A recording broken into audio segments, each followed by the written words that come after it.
All right, picking up where we left off, we have created a mask and we've created an adjustment layer that affects the background.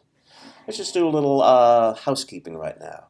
So I'm going to call this the background layer, and I'm going to call this background black and white, just so that we can find things easily later on if we need to.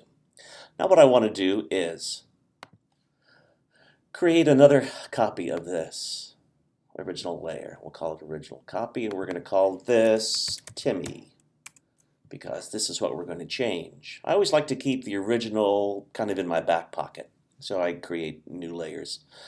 So now what we want to do is create a selection of Timmy. The easiest way to do that is to hover over the layer mask thumbnail and hit Command and click.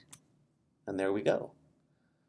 Now we see that we've got that selection, but it's selection for the background. We want selection for Timmy, so we can go to Inverse, Select, Inverse, or Shift Command I. So let's do that. Boom. And now you see he's selected. Now that he's selected, we're going to add a mask, and we are going to change the curves. So we're going to add an adjustment layer and curves. Now curves is confusing, but we're going to go over it later. But in a nutshell, this is our histogram. These are the darks, these are the lights, and by moving these points up and down, we can create lighter, moving towards darker, moving towards lighter. Let's see, moving towards lighter, moving towards darker. We can also place points on here and then move those points.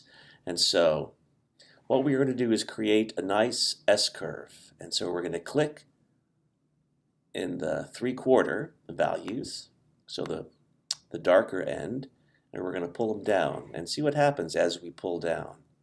All of Timmy gets darker. Then we're going to drag the quarter tones, the upper end, and pull those up a little bit.